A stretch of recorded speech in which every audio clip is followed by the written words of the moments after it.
Hey everyone, I'm Steve from GamersNexus.net, and we're back for another Ask GN episode.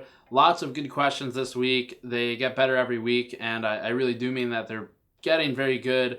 And it helps me come up with new article ideas, talk about some things that maybe I've thought about but haven't really written or done a video about. So please keep it up. If I missed your question, sorry. We can only fit so many in a video without it being ridiculous. So just post it again, and I'll try and get to it. Or tweet at us at GamersNexus for the next video. So let's get to the first one. The first one is from Mark. Mark has a pretty good amount of text here, but the gist of the question is, how do I know how many lanes, talking about PCI Express lanes, my current processor has?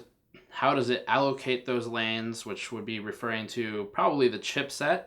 Chipsets allocate lanes, HSIO lanes, differently than purely PCIe a lot of the time. Excuse me. And then he also says how many lanes the motherboard has, chipset, and is basically asking, how do you know, what do you do with PCIe lanes? How do you figure out what you need? So here's the thing. We've talked about this a few times now. It's been a recurring topic in episodes, and hopefully at this point things are starting to make a bit of sense. PCIe lanes come in a few forms, but ultimately it's just a PCIe lane. It's a form of communication through which some device, the CPU, the chipset, communicates with a device in a PCI Express slot, which is an interface. It was what we call those, and those interfaces have bandwidth limitations, they have standards, they have pin counts, all of this stuff, and that creates the PCIe lane, the PCIe device, PCIe slot, all of that. So when it comes to PCIe lanes, first of all, to know how many your processor has, the best thing to do, if it's not on our website or something, just go to Google and type in the name of the architecture for the processor, or the chipset often will work as well, followed by block diagram. So if you go to Google and you type in Z170 block diagram, that diagram, which I've shown in previous videos several times now, should include two things. It'll have the CPU normally at the top, and then the chipset at the bottom, which is Z170. So even though you're looking for the chipset's block diagram, it should include the current generation or generation appropriate CPU diagram in there as well, which will tell you how many PCIe lanes the CPU has. Those lanes from the CPU are generally what's allocated to your graphics processing devices. The CPU, unlike the chipset, just has access to maybe 20, maybe 24, maybe 40 in the case of the X99 2011 CPUs. Some amount of lanes. It takes those, it gives it to the high-powered devices, and then the chipset does the rest. So in the case of the Z170 chipset, you have 26 HSIO lanes. Those can be allocated to various things. They can be allocated to SATA, to gigabit Ethernet, but they can also be allocated, 20 of them are already allocated to PCIe. However, as we've discussed a few times now, the chipset lanes are used for I/O. So if you have 20 PCIe lanes from the chipset and they're in groups of 4, 5 groups of 4, you're generally going to be using those not for graphics, which you really would want X8 if you're doing SLI, but you would be using those for storage. So M.2, for example, a lot of people maybe don't know this, M.2 is a PCIe device. Even though it's called M.2, it will use PCIe lanes. And the thing to note here is, well, how many lanes does an M.2 device use?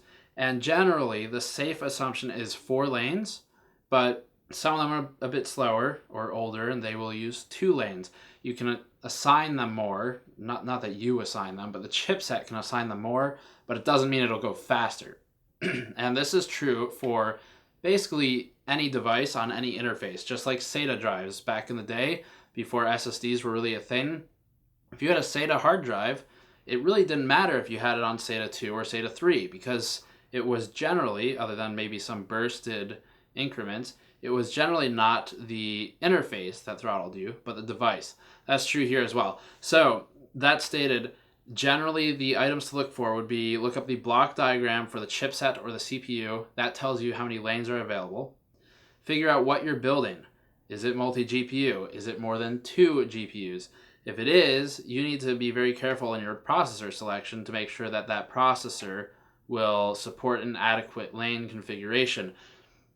this is a different topic for another video maybe, but generally just keep it around by 8. That's a pretty safe range. The by 8 by 16 thing, yes, there's a difference.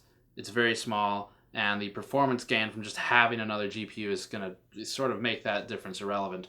But the next thing to look at, other than GPUs, is actually SSDs. If you have PCIe SSDs, or if you have NVMe SSDs, or if you have M.2 SSDs, those all use PCIe lanes. So you need to make sure those are available through the chipset or somewhere else if not. I hope that helps. The question was, it left a lot to my interpretation here, so if that wasn't a good enough answer, then just clarify below and I'll try and address it next week, because this is a pretty fun topic. And I think people probably don't hear about it a lot. Easy Overdose asks a big question asking about CPU limitations for benchmarking, and it's a pretty big question. So the gist of Easy Overdose's concerns were, why don't reviewers post benchmarks using custom settings for games, and why don't reviewers try to use higher end or lower end CPUs appropriate to whatever graphics setup they're testing. So this comes down to methodology, and specifically talking to the question of custom settings. We'll do a lot of that. If you look at our Witcher 3 and GTA graphics guides, I sit there, I go through every single setting, I test all of the benchmark performance, FPS, I'll figure out, okay, what's the best setting to use, how can you get an extra 5 FPS out of a GTX 970 or R9 380 or whatever. How do I get an extra 5 FPS out of that without just tanking all the settings down to high or medium from whatever the other setting is? So that's something I do. But in the benchmarks, like with Battlefront, yes, I'm using a preset. And there's a few reasons for this, and other reviewers will likely agree on at least one of these. But the reason most reviewers stick with the presets for settings is, well, two main reasons. One is usability. A lot of gamers will try to just choose a preset because they don't understand the options or don't care to understand the options. So in that regard, it's easier to present the data to someone who is less savvy. Now, it's also easier to search for the data on Google. If you're looking for just an ultra bench, it's easier to find. That said, the bigger reason that a lot of reviewers, myself included, will use the preset is because we want to eliminate the possibility for test error. So this is a testing methodology question, which is something that I actually specialized in before and all throughout the creation and existence of Gamers Nexus. So test methodology was my field. And with test methodology, your objective is to eliminate the chance for tester or technician error during the execution of a test, especially when we're time limited like we often are with games and video cards. And one of the best ways to do that is to not screw with anything that you don't have to change.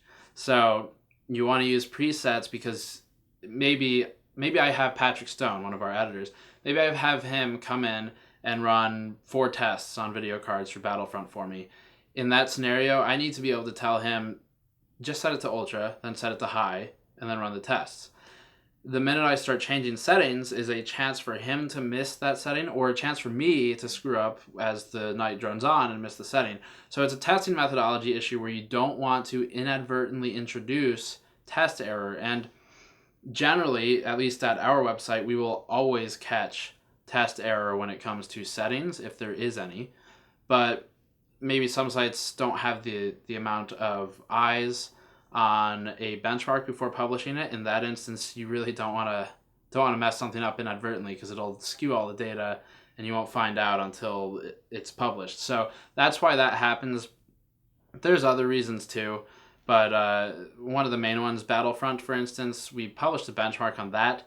I'm looking at the actual settings to do a graphics guide, but because I did the benchmark first, and because that was the thing that we wanted to do first for strategic reasons, we didn't go through and dig through all the settings to see what they all did before the benchmark. So it's best to just leave it on presets. I hope that helps. As far as CPU limitations, test benches are built in a way that is specific to the component they're tested. So we have one bench for GPUs. We have one set of components for CPUs, where the platform obviously changes. We have a set of a bench for RAM, all this stuff. So there are 4 or 5 different computers that are in use on or off for different testing purposes. And the reason for that is because you want to isolate all of your environments to make sure there's no contamination. So as you install test equipment on one system, software or otherwise, you don't want that to influence, for example, if I'm installing stuff on the RAM system, I don't want it to influence my GPU system. It's very important to make sure the environments aren't contaminated, make sure they're the same every time, make sure they're easily deployable, because any kind of change can mess up the data and then you have to rerun all of it, potentially months of data. So that's how the benches are built. And then in terms of CPU selection and GPU benchmarking, you generally want a CPU that will make sure there's no throttling of the GPU. So if we're throwing in an MSI Seahawk into a bench, we probably want to use, and did use, an X99 solution with a high-end CPU to make sure the CPU does not bottleneck the GPU, because if it does, we're no longer presenting an absolute performance delta between all the cards. So that's sort of the methodology behind it. It goes way deeper than that. I'm happy to discuss it, quite obviously. I've been going on a bit now. So if you guys do want to know more about the methodology, just let me know. I'll go more into it, but I don't want to take too long here on one question. So moving on, Samuel Clinton says, my question is not related to specs or any items in specific, but I think is something that everyone struggles with: how to minimize or even neutralize dust from getting in the case. So I actually really like this question because it's something I've been dealing with myself lately. There's a couple ways to do it. There's a lot of voodoo magic online, arcane BS as well, but a couple main ways to do it. With cooling a system, you have various options. Liquid cooling, air cooling for the sort of primary two everyone's familiar with, but there's also things like the stack effect. The stack effect is when you create a system in which the air intake is normally on the bottom, and the Silverstone Raven O2 would be an example of this. Intake's on the bottom, there's no intake anywhere else, only exhaust on the top, and so you're creating a smokestack where the air comes in under the case. Air is going to be cooler towards the ground, by the way, and that gets pulled up and then shot through the exhaust fan at the top of the case. Now in this setup, the motherboard is rotated, which is actually very interesting. It's a 90-degree rotation. So in that instance, you're cooling the GPU more efficiently as well. And this is the best performing case I've ever tested. So that uses the stack effect to cool. As a sideline to this, stack effect cooling often, but not always, often helps with dust management because you're forcing all of the dust through a single intake channel, which means it's easier to clean it. So here's the main thing with dust. You're never going to build a system that's just magically impenetrable to dust. It's always a good idea to clean once a month, ideally, but if it goes longer, that's okay, as long as you set it up properly. So there is no such thing as a system which won't collect dust, but you can minimize it quite a bit, and the main ways to do it are to try and force the dust through one area just to make your life easier when you're cleaning. So if you have one kind of primary intake area, you can do it that way. Now the other main thing is positive and negative pressure systems. So if you build your system with a case, or you manually configure the case in such a way that the air intake is considered positive, where the air inside of the case is a higher pressure than the air outside, that creates a suction action where the air is moving one direction or the other, depending on if it's positive or negative. So if you set it up the right way, you can have sort of an all intake or all exhaust system. That's sort of the easiest top level way to do it. But there are cooling issues there. You can potentially create vortexes. Ideally, you sort of set up a mix of positive and negative where you just have maybe one or two intake fans. You position them somewhere easy to access with a dust cover, like most cases now have some kind of dust filtration setup, and then the rest is exhaust. And the reason that works, if you think about it, is because if you have exhaust, you have air blowing out of the top of the case, dust shouldn't be collecting there because there's air coming out of it. It should push the dust away, right? So that will help a lot. Just kind of do a couple intake fans in one spot. And then liquid helps as well. Not a whole lot, because what happens then is the dust just gets all shoved into the radiator if you don't clean it often. So that is a concern. But liquid can help, especially if you do open loop, because you can limit the amount of fans you need. And then you just set it all up to be exhaust, really, except for maybe one fan if you want to make sure there's some intake, of course. But you can set up more exhaust that way and limit the dust. So moving on. Next question, Derek L. Love this channel. Thank you. That means a lot. Definitely is a reason that we produce all this content and work so hard. Love this channel. My question is about PSU degradation. If my current setup is using 90% of my 500 watt PSU, should I replace it sooner rather than later? EVGA recommends a minimum of 500 watts, so you're right on the minimum. I've talked about this a bit, but not this specific question. So first of all, power supplies are happiest when you're using them, depending on the supplier and the manufacturer. They're happiest when you use them somewhere in the 60 to 80% of power utilization range. That's when they're the most efficient. So, very easy example. Take a 100 watt power supply. Depending on the manufacturer, it will be happiest if you're using 60 watts of power, maybe 80 watts of power, leaving some overhead for heat and efficiency loss and degradation, as we're discussing here. So degradation is a real thing with power supplies. They do actually lose some of their ability to retain that advertised wattage over time. They lose some of the charge, and that's from things like capacitor aging and other electrical components aging, but especially capacitors, and especially in lower end power supplies where they're maybe not rated for as many hours like the solid or Japanese capacitors. And that's because they start leaking. They leak power. That happens just from heat, from age. It makes them less able to retain all of the power that they used to. So in that case, you do actually face the question of, well, when will my power supply die? As long as you leave that overhead in there, that rule of thumb, 60 to 80% utilization, you'll probably be okay. If you're on 500 watts and they're recommending 500 watts for whatever your setup is, then you're pretty up against the limit there. But just looking at the specs provided to me by Derek's got a 4690K and a 970. I'm not sure how much power that exact 970 draws, but the 4690K with the 970 should probably not be really much above 300 watts, if it is above 300 watts. And in that case, you're in pretty good shape, because you're not, they recommend 500, but you're not going to be hitting 500 probably with that setup unless you have some crazy amount of fans or other stuff going on that I don't know about. I hope that helps. Moving on, YouTubey24. Hello, Steve. Great show as always. Thank you. My question is it true that you need at least a minimum of 24 to 32 gigabytes of memory, system memory, to fully take advantage of the 12 gigabytes of VRAM on Titan X? Thanks in advance. So this is an interesting question.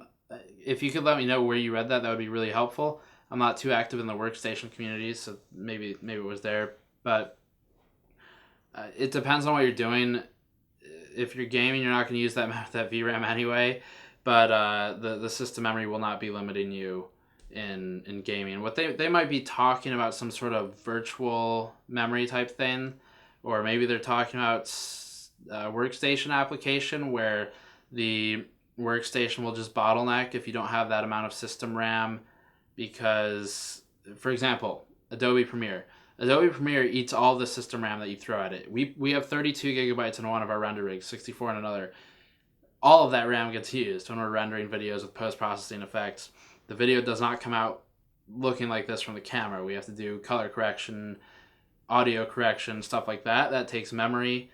And if we put 12 gigabytes of memory in the system, then yes, using a Titan X with 12 gigabytes, it will probably be throttled by the limited system RAM, but not because Adobe can't use or access the video RAM on the Titan X. It's more because it's choking on the system RAM limitation. It wants more of that before it wants more of the VRAM. So that's one very specific example where I think I understand the question. But other than that, please let me know specifically what you're talking about, and I'll get back to it.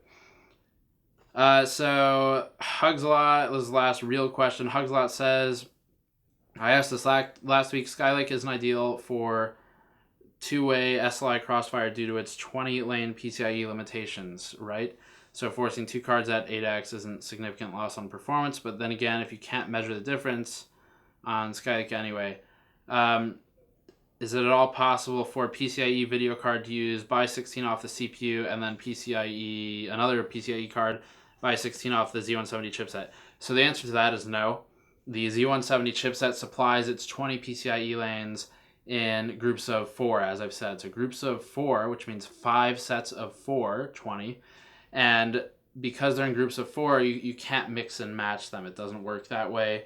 They are more meant for I/O, throughput, stuff like that with M.2 devices or Wi-Fi cards or gigabit Ethernet, stuff like that for the HSIO lanes. So no, you can't just mix and match the lanes like that for SLI. That said, using 2x8 cards, currently, it might change in the future, but currently you're not losing a lot of performance by going to x8 from x16. Yes, it is half of the potential throughput on the interface, but as I said in the beginning of this video, the interface is normally not a limiter, it's the device itself. So the PCIe interface is starting to get that way, where there's potential to limit the newer high-end video cards, but generally, right now, at the launch of this video, if you have PCIe 3.0 by 8 and you have some modern video card, a 980 Ti, you're not going to be losing a lot of performance. It will not be significant compared to the performance gain from just having 2 GPUs and by 8. So I would not worry about that too much. Final thing here, a comment from Dark Drifter who said, "Did you shave?" "No!" And a frowny crying face. So there are sometimes videos where it might look like this goes unmodified for a while. Fun fact, that normally is a way for you to tell if I've been up for 20 hours trying to produce content. So like the Battlefront stuff, the Star Citizen stuff that just came out recently, both of those things are very, very time intensive and not friendly with sleep. In those instances, there might be some sacrifice of management of any kind of hair or shirt or anything. As you'll see in the videos, like the Star Citizen one, I had like a white dot right here or something that I missed. Another video, I had like a hair hanging off my shirt during the video.